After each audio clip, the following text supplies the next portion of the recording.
मध्य प्रदेश शासन के मुखिया डॉक्टर मोहन यादव 1 मार्च 2025 को बालाघाट जिला मुख्यालय पहुंचे। इस दौरान उनके द्वारा विभिन्न निर्माण कार्यों का शिलान्यास और लोकार्पण किया गया, जिसमें मुख्य रूप से शहीद चंद्रशेखर एस्ट्रोटर्फ हॉकी मैदान का लोकार्पण किया गया। तो वहीं रेंजर कॉलेज मैदान में आयोजित किसान सम्मेलन के दौरान उपस्थित जनों को संबोधित किया गया। इस दौरान सांसद भारती पारधी, बालाघाट जिले के विधायक और किसान सम्मेलन में उपस्थित भाजपा नेता, वरिष्ठ भाजपा गण सहित आम जनता और किसान उपस्थित थे, जिन्होंने मुख्यमंत्री को सुना। काम करने में और परमात्मा ने भी विशेष आशीर्वाद दिया। हमारे अपने आज के कार्यक्रम में मंच पर विराजमान हमारे सबके वरिष्ठ नेता श्रीमान भाऊ के नाम से प्रसिद्ध है, हमारे पूर्व मंत्री, बहुत सारे प्रकार से आपके अलग अलग नाम से भी जानते हैं, और मंत्री सांसद भी रहे ना 4 बार, कितनी बार?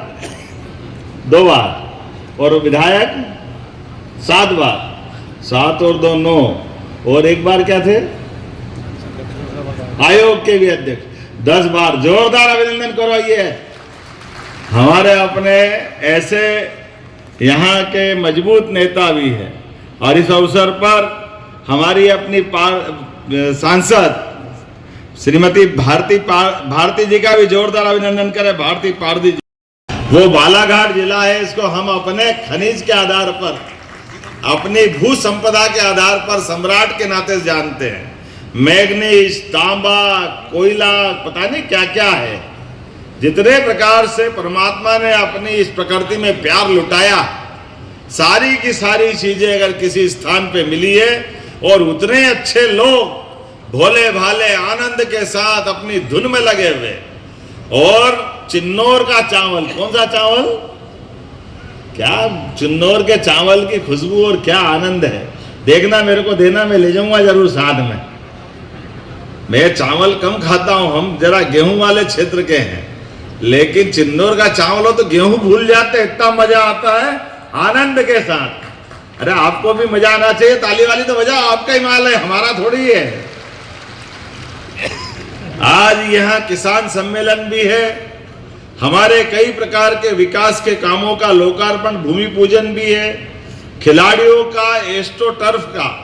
मुझे इस बात की खुशी है, ओलंपिक में आजादी के पहले मेजर ध्यानचंद जी के समय से हॉकी के माध्यम से दुनिया में एक अलग साख हॉकी की थी, और उनके बाद भी हमारे 2 एक खेल हैं जिसमें ओलंपिक में पदक किसी में मिले ना मिले, लेकिन एक हॉकी और एक कुश्ती। जोरदार अभिनंदन करो अपने खिलाड़ियों का। यशस्वी प्रधानमंत्री के नेतृत्व में अब निशाना भी लगने लगा। पहले निशाने हमारे चूक जाते थे, लेकिन आजकल तो निशानेबाज भी, और मुझे इस बात की भी प्रसन्नता है, निशानेबाज को हमारे भोपाल में खेल मंत्रालय के माध्यम से सबसे देश भर में सबसे अच्छा निशानेबाजी की स्पर्धा सिखाने के लिए शूटिंग रेंज बनाने वाला कोई स्थान अगर है तो मध्य प्रदेश है। हमें इस बात की प्रसन्नता है। यशस्वी प्रधानमंत्री के नेतृत्व में लगातार एक के बाद एक जिस प्रकार से समय चल रहा है, हमें सौगात पे सौगात मिल रही है। मध्य प्रदेश अपने बलबूते पर विकास के नए नए कीर्तिमान बना रहा है, और अब तो समय ऐसा बदला है, बालाघाट में भी बहुत उद्योग लग रहे हैं ना बालाघाट के अंदर। और हमने यहाँ जब जबलपुर में इंडस्ट्री कॉन्क्लेव की, पहले कोई जबलपुर, रीवा, सागर, शहडोल, नर्मदापुरम, उज्जैन, ग्वालियर, इन स्थान पर आजादी के बाद अभी तक एक बार भी उद्योगों को लगाने के लिए उतनी गंभीरता के साथ नीचे की ताकत नहीं थी। और उससे भी और एक खराब पक्ष है, विक्की भाई, 2002-3 तक हमारे प्रदेश की 1956 में बना मध्य प्रदेश, लेकिन विकास दर माइनस में थी। बड़े दुर्भाग्य के साथ कहना पड़ रहा है, लेकिन आज समय बदला है। यशस्वी प्रधानमंत्री के नेतृत्व में जब देश 11वें नंबर की अर्थव्यवस्था से 5वें नंबर पर आया। जोरदार अभिनंदन करें अपने यशस्वी प्रधानमंत्री का। वो इंग्लैंड जिसने 250 साल तक हमको गुलाम बनाया, उस इंग्लैंड को पीछे छोड़ करके भारत आगे बढ़ा है और आने वाले समय में 5 साल के अंदर इसकी जो ताकत बनने वाली है वो आज यशस्वी प्रधानमंत्री के नेतृत्व में लगभग चौथे नंबर पे पहुंच रही है। सबसे तेज गति से विकास करने वाले देशों में भारत है और आपके आशीर्वाद से अपने प्रदेश ने भी अभी जो विकास दर का जीएसडीपी का आंकड़ा आया है उसमें 13% की ग्रोथ अगर किसी ने हासिल की है वो मध्य प्रदेश है। हमें इस बात की खुशी है, ये आपका प्रदेश है। इस प्रदेश के युवाओं को रोजगार दिलाने के लिए, गरीबों की जिंदगी और अच्छी बनाने के लिए, गरीबी परमात्मा ने कोई कारण से कष्ट हो गए होंगे लेकिन पुरुषार्थ के बलबूते पर यशस्वी प्रधानमंत्री के आशीर्वाद से सरकार, मध्य प्रदेश सरकार भविष्य के लिए तो आज लगभग 1 लाख पद अपने बीच सभी सरकारी पदों को मिलाकर के पहली बार सब इंस्पेक्टर के पद 10-15 साल बाद भर्ती हो रहे हैं। सभी प्रकार के पद, जोरदार अभिनंदन करो। 1 लाख पद सरकारी नौकरियों के और 1 लाख केवल सरकारी नहीं, सब मिला करके 5 साल में 2,70,000 पद हम भरेंगे और उससे आगे बढ़ करके युवा नीति के आधार पर इस प्रदेश की आबादी लगभग 1.5 करोड़ युवाओं की है और हमने नीतियां बनाई है। कोई खेती करता है अच्छे से खेती करे, अलग से कोई उद्योग धंधा करना चाहता है उद्योग धंधे करे, अपनी नौकरी करना चाहता वो करे। सब मिला के 70% से ज्यादा प्रदेश के युवाओं को 2028-29 तक हम अपने रोजगार से लगाने का संकल्प कर रहे हैं। ये यशस्वी प्रधानमंत्री के माध्यम से ये उद्योगों की जो मालिका लगा रहे हैं, जो जहां जैसे बढ़ना चाहे हमारे द्वारा बढ़ाने का प्रोत्साहन दे रहे हैं। मुझे इस बात की प्रसन्नता है कि जब यहाँ विकास की बात कर रहे हैं तो जिस प्रकार से आज ये किसान सम्मेलन बुलाया है, हमने गेहूं के अंदर भी भाव बढ़ाया तो हमारे चावल में जहाँ होता है, धान होता है, यहाँ हमारे मित्र कह रहे हैं कि हमारे लिए भी कुछ करो। हमने कहा आपके लिए भी करेंगे। पहले हमने कहा था कि 2,000 रुपये क्विंटल का मन बनाया था, लेकिन मेरे मित्र 4 बता रहे हैं तो मैंने कहा ठीक है, अब ऐसे तो ये 1 ही साल हुआ है, 5 साल पूरा हमारा है, आगे जाकर के जो जो करना वो सब करेंगे। लेकिन आज मैं 4,000 रुपया प्रति हेक्टेयर से आपके बीच राशि डालने की घोषणा करता हूं। जब ताली बजे तो भाव खड़े हो गए, सभी ताली बजाओ, इतना आनंद आ रहा है, छोटा मोटा थोड़ी है, सब खड़े हो जाओ अपने स्थान पर। 4,000 रुपया क्विंटल, इसका मतलब अपने में से जोरदार अभिनंदन करें। अपनी व्यवस्थाओं का बलबूते पर हमारे किसानों का भला होगा, आपके बीच चावल के खेतों का भला होगा और इस नाते से विराजे आप लोग आनंद से हमारे बीच। आप चिंता मत करना, इसी साल मार्च के पहले पहले आपके सबके खाते में पैसा आएगा। यही हमने कहा है कि लगभग हमारे सारे किसानों का जितना गेहूं को दे रहे हैं उसके आसपास आपको भी देंगे। जो गेहूं कर सकता वो गेहूं करे, जो चावल कर सकता वो चावल करे। लेकिन ये बात भी आपको बता रहे हैं कि हमारे इस क्षेत्र के अंदर जो गया जमाना जहां पर लोग रोजगार के अभाव में बंदूक उठा करके नक्सलवादी बनते थे, नक्सलवादी बनने के लिए मध्य प्रदेश में कोई जगह नहीं है। हमारे सारे भाई बहनों के कानून व्यवस्था की स्थिति के बलबूते पर आपकी जिंदगी बेहतर बनाने के लिए, लेकिन कोई आपको परेशान करे, कोई आपको आके तंग करे, कोई किसी राज्य से आ जाए, कोई किसी राज्य से आ जाए, हमारी इस भूमि पे कहीं से भी आएगा तो जिंदा नहीं जाएगा, ये पक्का बता देते हैं। यहाँ नक्सलवादियों के कोई पांव जमने वाले नहीं है, इसलिए लगातार कठोर से कठोर कार्रवाई होगी। इन व्यवस्थाओं के बलबूते पर सबको लेके चलने के लिए यशस्वी प्रधानमंत्री के नेतृत्व में माननीय गृह मंत्री जी ने कहा है कि हम अपने भारत सरकार का पूरा सहयोग देंगे। और मैं धन्यवाद देना चाहूंगा अमित शाह जी को, यशस्वी गृह मंत्री के लिए जोरदार ताली बजाओ अपने गृह मंत्री के लिए। कोई महीना नहीं जाता जब वो छत्तीसगढ़ नहीं उतरते हैं, हर 2 महीने 3 महीने में दिल्ली मीटिंग करते हैं, सब प्रकार के साधन संसाधन देते हैं। और मैं भी लगातार, जब पहले केवल आईजी लेवल पर ये काम देखते थे, हमने अपने एडीजी व्यक्ति को, डीजी लेवल को आदमी को लगाया और आज तो डीजी को भी साथ में लेके आया हूं। जो जरूरत पड़ेगी वो सब कुछ करेंगे, लेकिन हर हालत में नक्सलियों को अपने यहां नहीं रहने देंगे, ये पक्की बात है। 112 और पैसे कितने लग रहे हैं? 312 बताओ, मैं तो आंकड़े ही भूल रहा हूं यार, तुम भारी चक्कर कर रहे हो। जोरदार ताली बजाओ। 312 नहीं कलेक्टर साहब, 326 करोड़ के हैं। मैं भी आंकड़ा लाया, 326 करोड़ 60 लाख के 117 अलग अलग काम है। जोरदार ताली बजाओ। किसको कहते हैं? ये है सरकार और काम करने का तरीका, जिसमें आज भूमि पूजन हो रहे हैं, उनका भी हिसाब बता देता हूं। प्रेस मीडिया वाले हैं, हमारे आंकड़े के हिसाब से 62 करोड़ की लागत से 39 विकास कार्यों का भूमि पूजन और 24 करोड़ के तो विक्की भाई और जायसवाल जी वारा सिवनी के लिए जोरदार अभिनंदन करें हमारे 24 करोड़ के कामों का, जिसमें 50 बिस्तरी हॉस्पिटल का भी आज केंद्र का भूमि पूजन हो रहा है। जोरदार अभिनंदन करें। हमारे एक बड़ी हेल्थ की सुविधा मिलने वाली है। 9 करोड़ की लागत से लामडा में नवगठित तहसील कार्यालय का भी भूमि पूजन हो रहा है। ये आपके इसमें आता है? आप में आता है? जोरदार ताली बजाओ। कोई बात नहीं, किसी के में आता, मध्य प्रदेश में तो आता ही है पक्का, इसमें कोई शंका नहीं।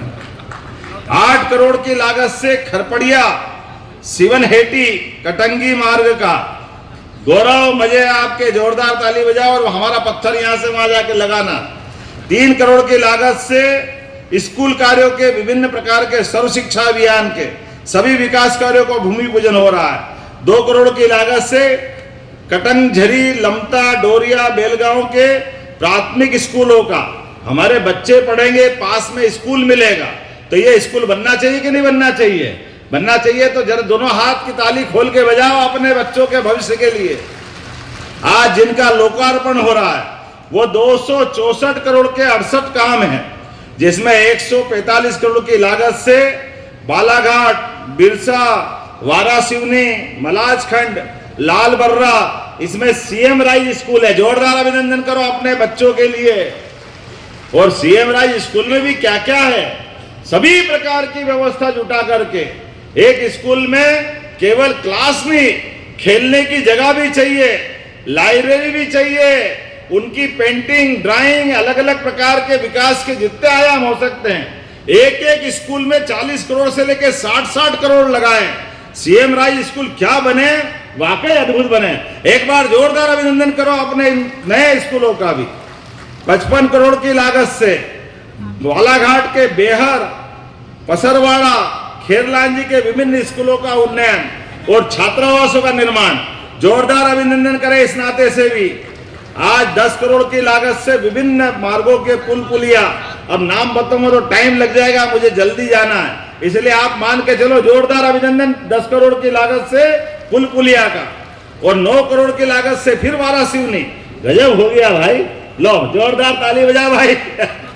वारासिवनी खंडवा पुल का लोकार्पण कर रहे हैं।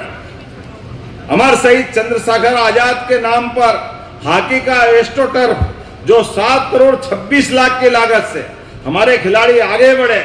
ध्यानचंद की परंपरा के लोग हैं, पूरा देश इंतजार कर रहा है कि हमारे खिलाड़ी आगे जाकर ओलंपिक में गोल्ड मेडल लाए। अभी हम अपने कांस्य पदक से संतोष कर रहे हैं, लेकिन मुझे इस बात की प्रसन्नता है, कोई भी मेडल आए देश के अंदर, अब इतना सौभाग्य है उसमें मध्य प्रदेश का खिलाड़ी जरूर रहता है। ये बदलते समय का दौर है। हॉकी में हमारा विकास सागर, स्विमिंग में, निशानेबाजी में, राष्ट्रकुल के खेल में, एशियाड में, जहां भी खेल हो रहे हैं, मुझे मालूम है जब अभी नेशनल गेम हुए तो पूरे देश में 3रे नंबर पे मध्य प्रदेश आया। सबसे ज्यादा पदक जीतने वाले राज्यों में से मध्य प्रदेश एक था। मुझे इस बात की प्रसन्नता है कि बालाघाट के अंदर छोटे बच्चों के लिए भी आंगनवाड़ी में 5 करोड़ 60 अपने बच्चों के स्कूल बनते हैं, सड़क बनाते हैं, और इनको ये चीज पसंद नहीं आती। ये दादागिरी के बलबूते पर आतंक फैला करके अगर ये माहौल बनाते हैं तो इनकी जगह यहां नहीं रहने वाली है। आज के इस अवसर पर मैं विलंब से आया, थोड़ी क्षमा चाहता हूं, लेकिन मान के चलता हूं आपके बीच में से अगर आपने गेहूं लगाया हो, गेहूं भी लगाते हैं अपने यहाँ कुछ क्षेत्रों में लगाते हैं, तो गेहूं वालों के लिए भी 2600 रुपए क्विंटल का उनका भी उपार्जन किया जाएगा। जरा ताली बजा के उनका भी अभिनंदन कर दो। जितना जो बोला है हमने संकल्प पत्र में, धीरे धीरे 5 साल में प्रत्येक व्यक्ति को उतना उतना अमाउंट पहुंचाया जाएगा। और हमारी माताएं बहनें भी बैठी है, लाडली बहना, जोरदार अभिनंदन करो लाडली बहनाओं का भी। बहनों आप भी चिंता मत करो, आपके लिए भी योजना बनी है। पहले तो हमारे मित्र लेते, जो हमारे विरोधी के वो कहते थे कि चुनाव के बाद सरकार बंद कर देगी। मैं मान के चलता हूं उनका धर्म है, वो बोलते रहे, लेकिन हमने कहा था कि ये हमारी जवान है। यशस्वी प्रधानमंत्री के नेतृत्व में जो योजना चालू हो गई, एक भी योजना बंद नहीं होगी, एक भी योजना, प्रत्येक योजना का पैसा दिया जाएगा। आपको पिछले चुनाव के समय 1000 दे रहे थे, अभी 1250 दे रहे हैं, लेकिन आपके रोजगार चालू कराते हुए 1250 तो देंगे ही, लेकिन बहनों आपके लिए ये इतने सारे उद्योग इसीलिए ला रहे हैं कि उद्योग के माध्यम से घर में आप अपना कुछ काम करते करते अगर थोड़ा समय निकाल के वहां जाए तो आपको और बड़ी राशि दिलवाएंगे। और उसके अलावा भी जो कहा है उसको हम अपने 4 साल के अंदर पूरा पैसा देने का आपको प्रयास करेंगे। पूरा पैसा, धीरे धीरे पैसा आता जाएगा। अरे राम जी की चिड़िया, राम जी का खेत, चुगो हमारी चिड़िया भर भर पेट। आपके लिए तो सब कुछ है, हमारी तो संस्कृति माता बहनों की पूजा करने की है। मैं मान के चलता हूं, और इसलिए क्या किसान, क्या युवा, क्या गरीब, क्या महिला भाई बहन, आप सबकी बेहतरी के लिए सरकार काम कर रही है। आज के इस अवसर पर बोलने के लिए तो मैं बहुत देर तक बोल सकता हूं, लेकिन आज मैं यहां से लांजी जा रहा हूं। हमने कहा कि अगर बालाघाट में आए तो बार बार बालाघाट से जाके निकलने में फायदा नहीं है। एक एक विधानसभा में आएंगे, एक एक विधानसभा में अपने क्षेत्र के अंदर, और ये जो विकास का मामला रहेगा, अगली बार कटंगी, वारासिवनी और कौन सा एक और बैहर भी आएंगे धूमधाम से। हमारे अपने प्रदेश के अंदर एक एक विधानसभा हमारी उन्नत अवस्था में आए, हमारा प्रदेश सभी क्षेत्रों में लगातार देश के अंदर नंबर 1 आए। यशस्वी प्रधानमंत्री का आशीर्वाद है और हम सबका संकल्प है। तो मेरे साथ बोलिए, विकास के मामले में लगातार हम सब लगे रहेंगे। सब तैयार हैं? अपने स्थान पे खड़े हो जाओ, दोनों हाथ की मुट्ठी बांध लो। मध्य प्रदेश को, पूरे प्रदेश को देश का नंबर 1 राज्य बनाना